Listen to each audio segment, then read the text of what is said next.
welcome to Chetan Bharat Learning. Let's continue with our chapter. Female reproductive system.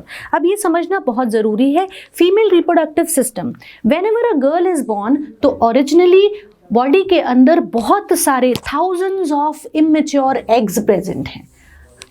Immature eggs मतलब immature ovum. Ovum जिसे हम बोलते हैं female egg.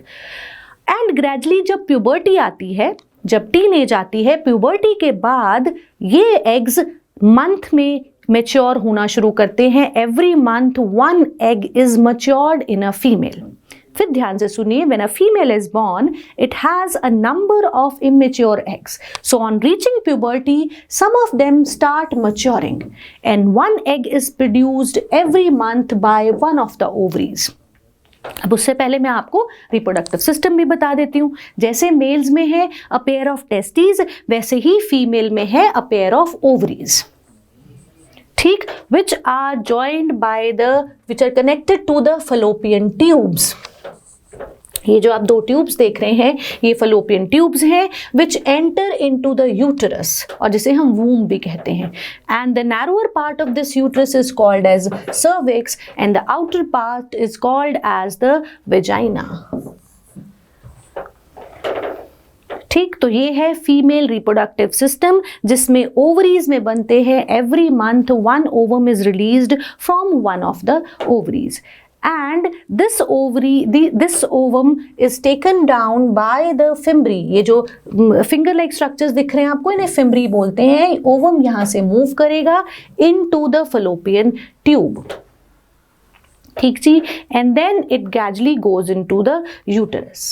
ठीक, ये तो बेसिक पार्ट हो गए, बेसिक पार्ट्स जो है फीमेल रिप्रोडक्टिव सिस्टम के. The egg is carried from the ovary to the womb via the oviduct or fallopian tube. तो जैसे वहां वास्ट डिफरेंस था, यहां पर क्या है, यहां पर fallopian tubes हैं. The two oviducts they unite into a bag-like structure called as uterus or the womb.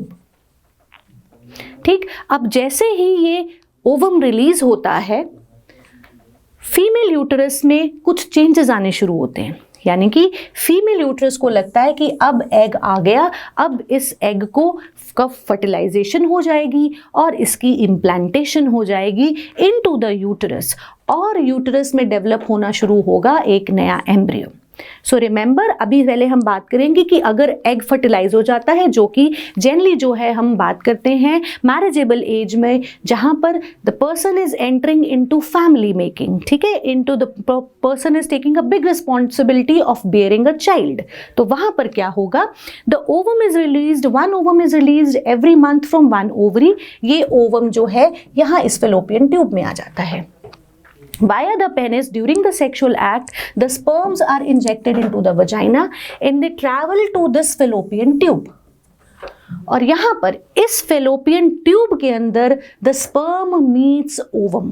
Remember, the fertilization, the meeting of the fusion of the male gamete, that is sperm, and the female gamete, that is the ovum, it takes place in the fallopian tube. तो आपके paper में question पूछा जाता है, the site of fertilization in the human beings is fallopian tube. एक बार fertilisation हो गई तो फर्टिलाइजेशन के बाद क्या बनेगा, जाइगोट बनेगा, और वो जाइगोट रोल डाउन करेगा, ट्रैवल करेगा from these fallopian tubes into this uterus. और इस दौरान यूट्रस की वॉल जो है वो थिक हो जाएगी ताकि एक सीट बना सके, एक जगह बना सके for the implantation of this zygote, या जिसे हम एम्ब्रियो भी कहेंगे. ठीक, तो इम्प्लांटेशन हो जाएगी इस पर्टिकुलर जगह पर, यूट्रस में, वूम्ब में. ठीक जी, फिर से ध्यान से सुनिए. Once the oocyte is fertilized by the sperm in the fallopian duct, this fertilized egg rolls down into the uterus and it gets incorporated into the wall of the uterus. Wall जो कि बहुत thick हो गई है, blood laden हो गई है, ताकि इस ब्लास्टोसिस्ट को, ब्लास्टोसिस्ट कुछ नहीं है जो हमारा ये एम्ब्रियो बना है, ये सिंगल सेल्ड है. अब इसने ग्रो करके कुछ और सेल्स बना लिए हैं. 8 से 10 सेल स्टेज में ये यहाँ पर आकर जो है रोल डाउन करके ब्लास्टोसिस्ट जो है वो इस सेल स्टेज में ब्लास्टोसिस्ट स्टेज में यहाँ पर आ जाएगा। ब्लास्टोसिस्ट वर्ड आपको नहीं भी याद रहेगा तो चलेगा, बस आप सिर्फ इतना ध्यान रखेंगे कि fertilization takes place in the fallopian tube, and in the fallopian tube once this zygote is formed, it develops into a blastocyst and gets attached to the uterine wall, uterus की वॉल में आकर क्या हो जाएगी वहां पर implantation. तो ovulation हुई यानी कि ओवम रिलीज हुआ, उसके बाद फर्टिलाइजेशन हुई fallopian ट्यूब के अंदर और फिर होगी इम्प्लांटेशन। एंड ग्रेजुअली जो ये ब्लास्टोसिस्ट है, जो ये एम्ब्रियो है, ये फीटस में डेवलप होगा, यानी कि new baby is being formed जिसमें डिफरेंट ऑर्गन्स बनेंगे, डिफरेंट पार्ट्स बनेंगे, and this will take a time of around 9 months, and after 9 months the baby would be delivered, जिसको हम पार्चुरेशन भी कहते हैं बायोलॉजी की लैंग्वेज में। बट अभी हम उसको नहीं पहुंचेंगे वहां तक, अभी हम इसी प्रोसेस को फर्टिलाइजेशन को समझेंगे। ठीक, so the sperms enter through the vaginal passage during sexual intercourse, they travel upwards and encounter the eggs. The fertilized egg जो कि स्पर्म और ओवम की फ्यूजन से बना है, it forms a ball of cells और an embryo which is implanted in the uterus, और जहां पर ग्रोथ कंटिन्यू होती है so that a complete individual is formed.